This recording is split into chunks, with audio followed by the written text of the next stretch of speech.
Hey everybody, this is Muffin with the Daily Biker Podcast. Just here to let y'all know the opinions and ideas expressed in this show are those of the hosts and their guests, not to be confused with their partners and sponsors.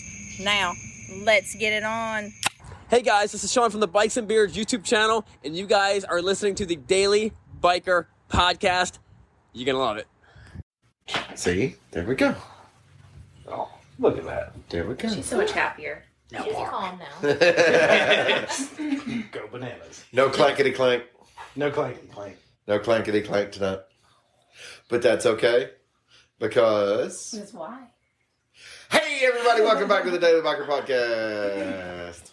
So like I was saying earlier, I'm going to get a stand and I'm going to get a microphone. Mm-hmm. That's actually, I don't even know what they call it. People probably listen to this and know what I'm talking about, but it's like a non-directional mic. So it can sit there and pick up in the full range.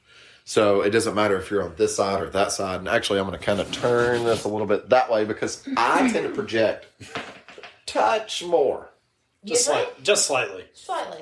Years of practice. Everybody's so hateful on me today. Haters be hating. So, anywho, I am Marcus. I am your clueless leader. I do currently know where I'm at. Do you know? I am upstairs in the D-Man's dungeon. Upstairs in the dungeon? In the dungeon? Yeah, I'm upstairs. Second level dungeon. Yeah. Penthouse. Well, Dungeon. wouldn't that be called first floor of the basement? Because you'd have like sub No. basement sub levels. The first floor would be the first floor of the basement. So, anyways, let's go around the room, making him last. We have today. She was Billy from Jigsaw, but Miss Muffin. No. Today we have the OG hippie from today, the lovely Miss Stephanie. There. She was like, I "Who won is the he talking pumpkin about?" carving contest. Oh yes, and she won the pumpkin carving contest that they did their ship today. Yes.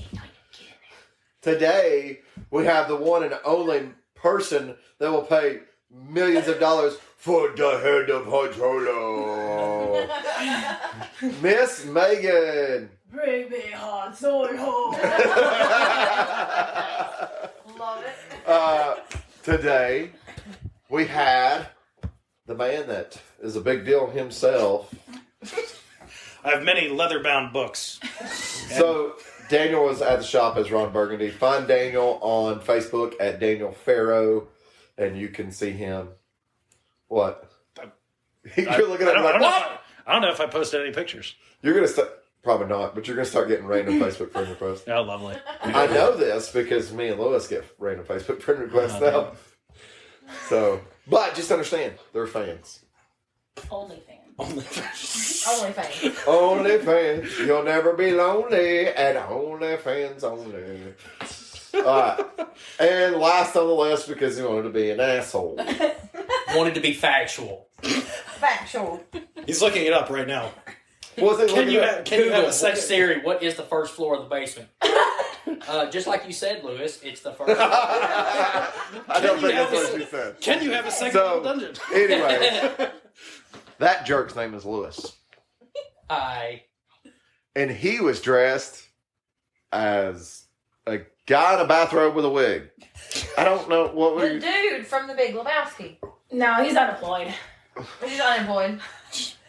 So anyways, as we gather here tonight, so the topic that we're going to talk about is our parents.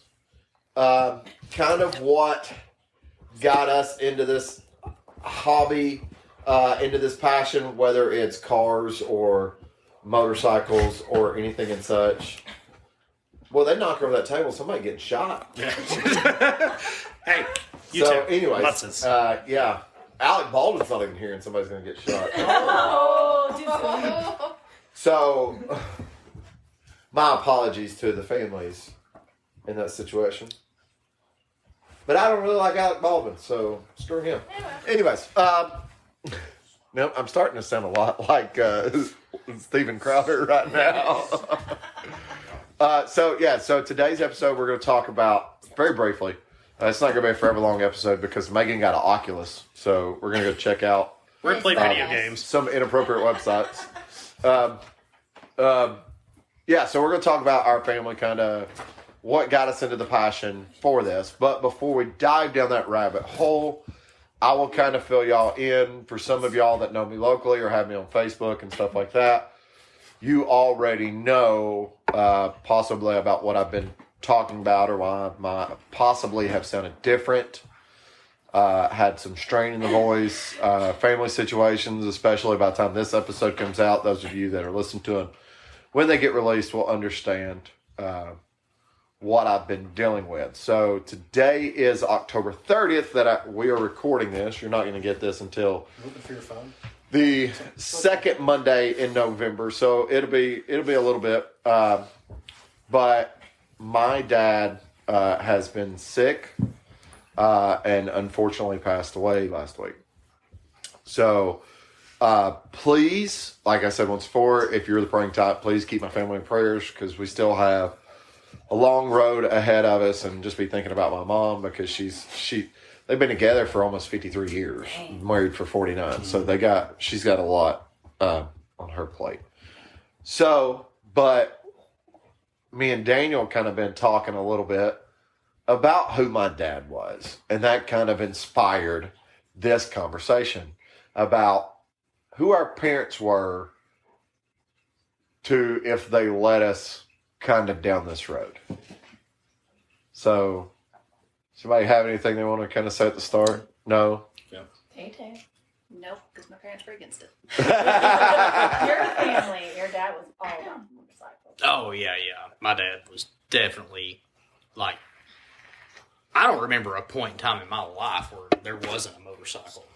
Well, we have an entire episode dedicated to your family, putting you on motorcycles that were 20 years ahead of the time that you needed to be on them. Oh, yeah, definitely. I'm pretty sure there was a motive there. They were trying to pay child support, so the faster the bike, the better. That might be true. So, for me growing up, my parents didn't necessarily want me on a motorcycle, and it's because they saw how I was on a bicycle. So, I did have a scooter when I was younger. That was against my parents' wishes. And when I say that was against my parents' wishes, it's because I went and bought it myself with money that I had saved up for mowing yards and stuff like that. It's probably a smart thing that it was against my parents' wishes because I had it for about 2 months before I wrecked it. Still rode it after I wrecked it, but 2 months until I completely busted the headlight off of it and scratched it up. And, It's only a scooter. yeah. It's only something that's, I wouldn't say highly sought after, but collectors will spend some money for them.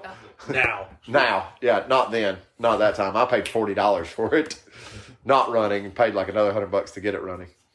So, but anyways, so my parents themselves, my dad, he was never really much of a motorcycle person as much as he was more of a car guy, from my understanding when he was younger. So my dad's had Mustangs and classic trucks. Well, we consider them classic trucks. They didn't really consider them. They consider them used trucks. They were new back then. But like, Austin Healey's and, all those types of things. When my dad goes through his car history, I'm just like, I mean, at one point in time, my dad's like, yeah, I had a Volkswagen Bug. And I'm like, oh, that's cool. And he's like, yeah, and it was lifted on bus springs, and it had the over fenders and 31-inch tires. I'm like, oh. It was a dune bug. I was like, that's a little bit different than just saying I had a bug. But even then, when I was a kid, my dad had a motorcycle. He didn't, I saw him ride it maybe 2 or 3 times. Yeah. And then into being a teenager, one of my brothers bought a motorcycle, and my dad had never gotten rid of his license. So he would jump back on that thing and rode it a bunch for 6-7 months. But he always wanted a Goldwing trike. That was always my dad's dream, was a Goldwing trike. And he did achieve that about 8 or 9 years ago. He got himself a Goldwing trike. And him and my mom rode that thing like it was a religion.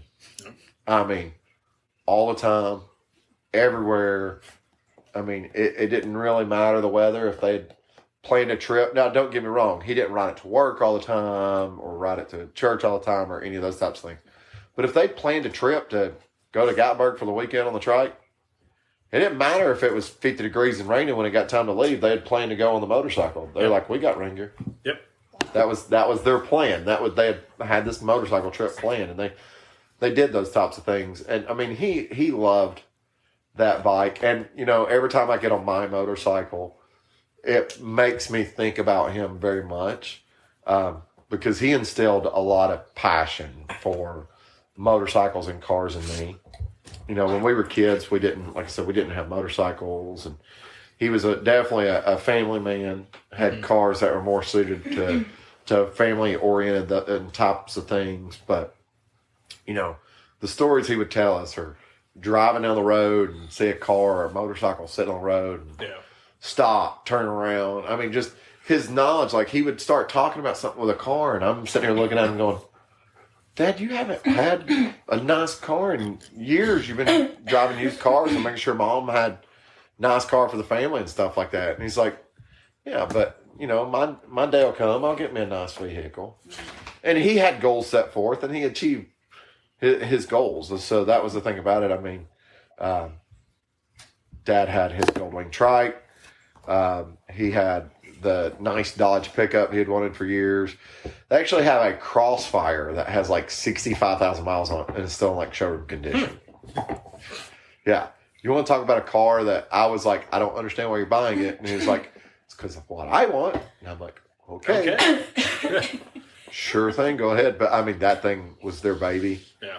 So, which my mom's going to keep the Crossfire. She's still going to drive the Crossfire and be able to enjoy it. Okay. Let the top down and stuff like that.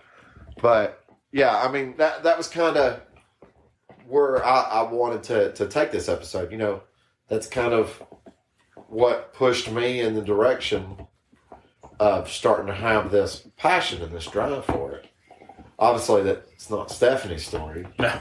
Definitely the opposite. Although I heard my grandfather, from what my mom told me, my grandfather rode a bike, but I never asked details about it. Apparently he had crashed, and I think that was the end of that. But my parents screwed me up, you know, with the idea that motorcycles are dangerous, and they never encouraged it. Yeah. So, how do your parents feel now? They don't really No know. idea. They know I ride. They just ask that I just be careful. So it's funny for me, like I said, they never wanted me to have anything like that. That it was one of those things. It wasn't that motorcycles were dangerous. I mean, they were, and they understood those factors. I didn't have the right mentality to have a motorcycle though, when I was younger. And they were like, he's going to get himself killed very fast. But after I moved out and got my first motorcycle, started riding on the street on a regular basis and stuff like that, it got to the point where if I came to meet them, whether it was at dinner or at their house or anything like that, even at work, because I worked with my dad for a little while there after he retired from driving a big truck, you know, where's the bike at? I was like, oh, I just didn't feel like riding today or something like that, or had to go pick up stuff. It went from their concern about me to they understood how much passion I had for it, that they were going to be supportive of it and not try and stand in the way of it. Yeah. I also think, though, when I first started riding, I think they thought it was going to be a phase for me. Ski's going to be done with that in a couple years. Yeah. It'll be done. Yeah. Yeah. As we see where you're at. Almost 15 years later. Mm-hmm. Well, I would say I probably had a very similar upbringing to Stephanie. Motorcycles were never an option in my household. My dad never had them. No one in my family ever had it. Maybe some uncles, cousins, stuff like that. But for the most part, that was not even a consideration. Parents didn't want us on them. Didn't make any mention about it. I'm fighting with Ginger. Just ignore me. But as far as just passion for mechanical things, my grandfather was always he always had cars. Very similar to how your dad was. Just I really like that. So he always had a new car. He'd always he had, when I was young, he had a Buick Roadmaster station wagon with the fake wood panels on the side. And he had multiple of those. When my mom first started driving, the first car he bought her was a 67 or 68 red Mustang convertible with a white top. Yeah. He had Buick Supers from the 40s and 50s. I mean, absolutely beautiful cars. And he always wanted those. He always talked about those, and he instilled this passion in me about just maintaining them, taking care of them, because that's the generation that he grew up in. You had to. If you didn't maintain it, then you had to buy a new one. Yeah. And he didn't want to buy a new one. So, but I've transferred that into my lovely collection of vehicles outside. Would you call that a collection? It's more than two. Is more than two a collection? Of specific things? Yeah, I guess so. Okay, I guess at one point in time then I had a car collection because I had 3, but now I'm back down to 2. Yeah, I mean, I guess I have 4 motorcycles. Is that a collection of motorcycles? I'll give you a collection. Well, are we going to call it a collection if 2 of them are yours? Would you call that a collection? Let's Google this. See, Megan will find the definition of it. Because the way your motorcycles operate is technically like you have 2 and she has 2. It's just one of them you share. What? Not really. Well, not with the new bike. Now she's got hers. The other 3 are mine. 3 or more is a collection. Well, no, the reason I'm saying that is because, you ride your Valkyrie. Yeah. And you ride the ZRX. Correct. That's your 2 main bikes that you ride. That is correct. The only 2 bikes that she rides is the V-Star. Yeah. And the KZ. That is true, but I think the position of the V-Star is to be a primary motorcycle for Stephanie. That's going to be hers that she rides for herself. Yeah, so she has a V-Star and a KZ. Yeah, give me that. I think you're missing the point, Daniel. You each have 2 motorcycles. Okay, fine. Fine. Well, so you rode the KZ Thursday night to bike night. Yes. Okay. But if she was coming to bike night that night, and she didn't want to ride the V-Star, but she did want to ride, she would have been on the KZ. Most likely. But she can ride anything that we have anyway. Whether she... There's no ZRX quite a bit. Yeah. She also rode the ZRX for a while. She probably outrides you on it. Probably. Probably not. You should see her. She's doing wheelies down Main Street. No, I know. So anyways, continue with the family passion there. Yeah, but he really instilled that passion in me, and just having them, just acquiring what I wanted, and making sure what I have looks nice regardless of what it is. Yeah. Maintaining, just taking care of things. And, Yeah. As you can see, Alex is very similar. He's got a nice Volkswagen GTI. He's got his KZ that he takes care of. My brother. Yeah, no. Alex doesn't own a motorcycle. Remember, his in-laws would not have it. Oh yeah. So, Wink. so since your parents were kind of the same way as Stephanie's about the motorcycle stuff, how do your parents feel now about with the motorcycle stuff? My Have they adapted to it? They have adapted to it. Somewhat. I mean, they did not know I had a motorcycle until, I want to say it was their 30th anniversary. I rode it to their dinner. Oh, you want to tell them about that? How that went? My mom hit me. Yeah, she smacked you. My mom would still hit me if I did something wrong. Yeah, well, no, that's I'm completely to blame for that. Yeah. My mom does not abuse me that much. Well, I think with my parents, it was they knew it was coming because even when I was living at their house, I started working at a motorcycle dealership. Yeah. So they're like, okay, something's going to happen here, and he's going to end up with a bike no matter how much we want to enforce it. Yeah. Well, working at a dealership's going to... Yeah. We won't go down Lewis's history. If you want to hear that, it's earlier in the podcast. Lewis's entire family rides motorcycles. His dad, his current Street Glide was his uncle's Street Glide when he had 2 and he didn't need the other one. His mom has a Tri-Glide. I mean, yeah, wasn't everybody the Road rides. King a family bike too? Yeah, it's my dad's. Yeah. She had a Honda Shine. So the only bikes you've actually purchased are the 2 KZs. Yeah. No, the Street Glide. Yeah. Oh, the Street. Yeah, sorry. He bought the Street Glide from his The uncle. Honda Shadow. Seems like there was another one. There was another one, but I can't remember. Oh, it was my Brago. No, I wouldn't count A that. It's Virago. like, oh, Oh. my first bike. Oh, God. The Virago. And you still ride? I couldn't. It was broken. Yeah, it's a Virago. Yeah, they tend to do that. It's It's a Virago. It's what they do. It was broken. Yeah, my whole good. to put it simply, Bought it from a the dentist. history of me is the history of motorcycles. That's it. There's not a point in my life that I can remember. Did Senior ride motorcycles too? So my granddad, the first bike that he had, World War II. I think it was the 75 CB 750. Yeah. And my dad told me a story, and we're actually looking for one right now to buy. That's a decent example. Well, in 1975, your dad was what, 40? Yeah. What he would do is he would. Everybody was doing this, so they would take the Japanese bikes and they would put a Harley Davidson of the time back wheel and tire on it because it was bigger. Japanese bikes had the skinny back tires, and of course they break it out, extended forks in front, whatever. And that was a cool trend in the mid '70s, and so that's what he did to his. And if we found one, that would be ideal, is to put a '70s model Harley Davidson rear tire on the back of it to make it period appropriate. So he had that. He had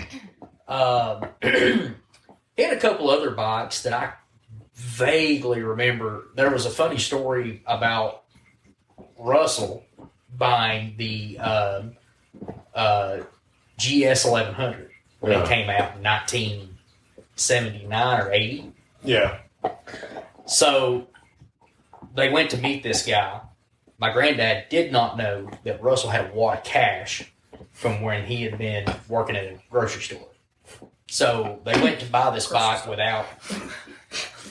He didn't know he had any money. Went to buy it, or went to look at it just to kind of, I don't know, just for the hell of it. So, anyways, they go look at this bike.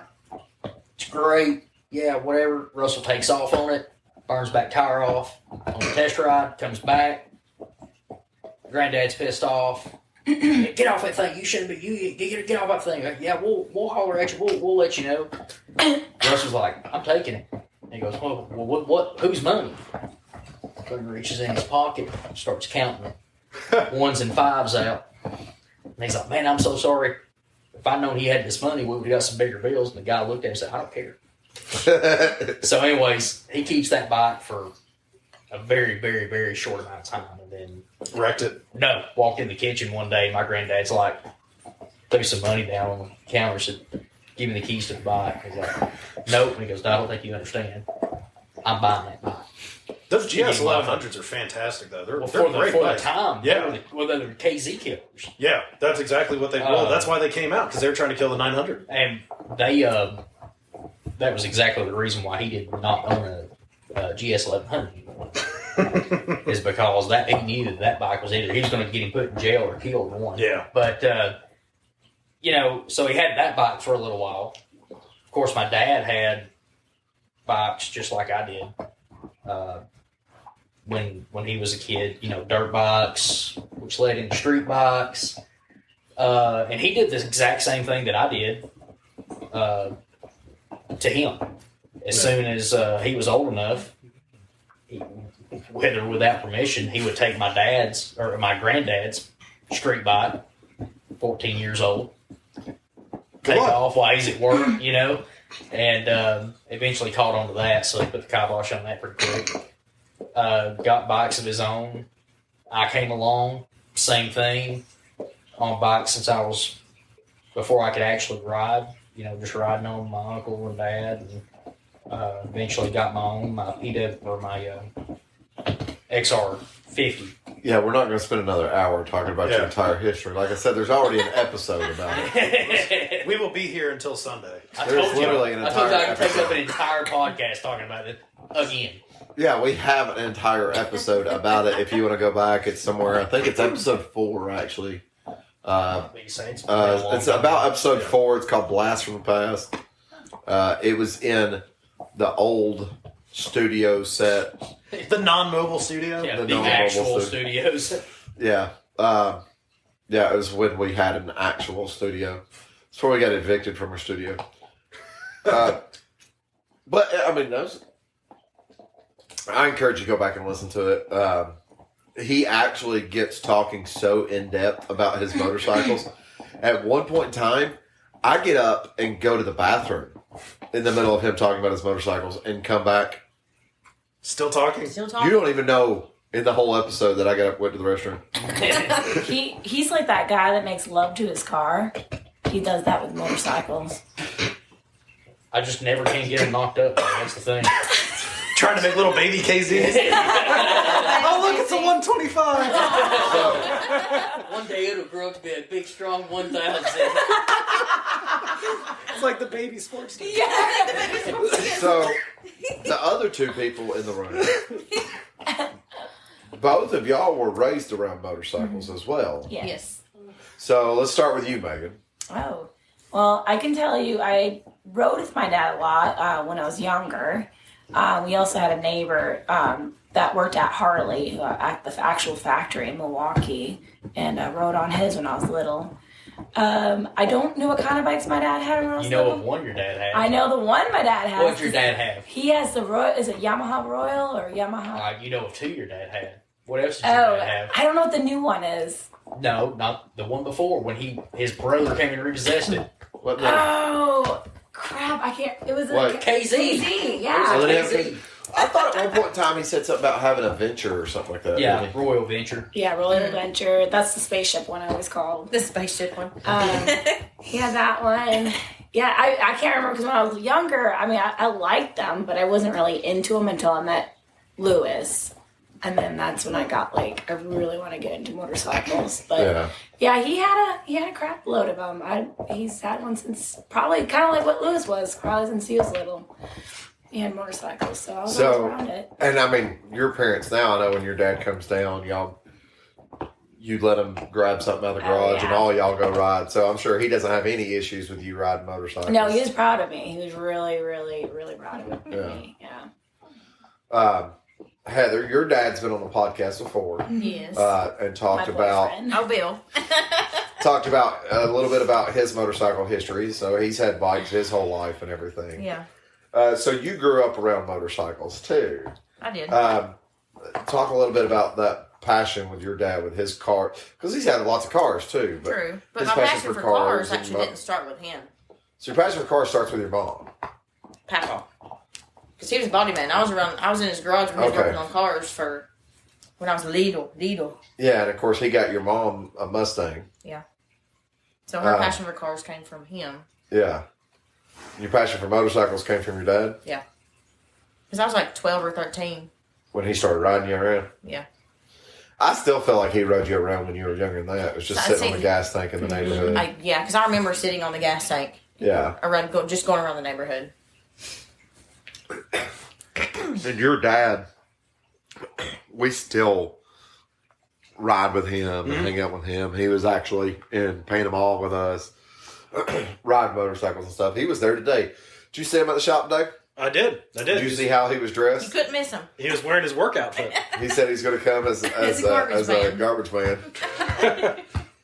So No, but he still rides. He comes out to all the bike He nights. does. He does Well- majority. Well, he doesn't ride to all the bike nights. he says he lives too close to bike night to bother to pull the bike out to ride the bike night. Yeah. But when we go on the dealer rides, he Yeah. usually comes with. He went to the Well, Tail of the Dragon and the I Skyway mean, with us. if it's nice and he's Yeah. he's planning on coming to the dealership and he rides up to the He rides by dealership. himself sometimes. Yeah, I mean, he Yeah. rides. Like I said, when we went to Panama. He rode with us anywhere and everywhere we went. There wasn't a question. He was like, "Okay, let's go, let's ride." Yep. Now there's several situations where it's funny because he'll be like, "Man, that bike ride's so horrible," because he's done suspension on it and it's not the best suspension. And it's like, yeah, and you still just rode 120 miles just to go eat some food. Yeah.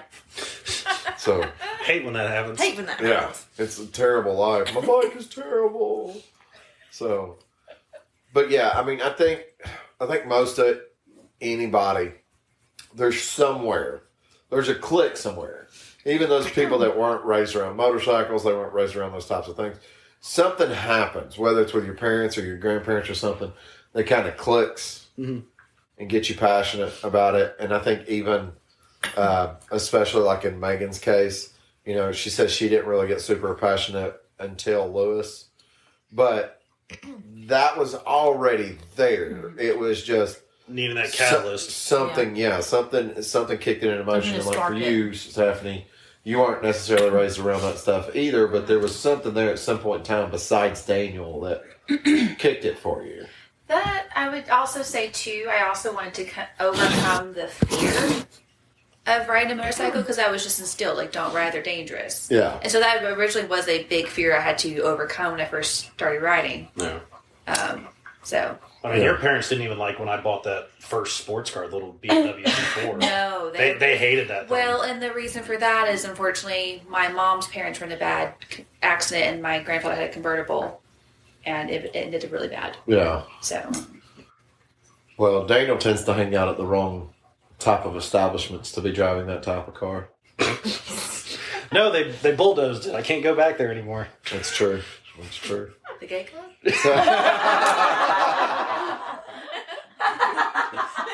I wasn't gonna say it. Oh, that's awesome. She'll call now. It's So you know what? You driving that? I'm just a cover for her. Do you know what you driving your little BMW reminds me of? Someone that likes to have fun.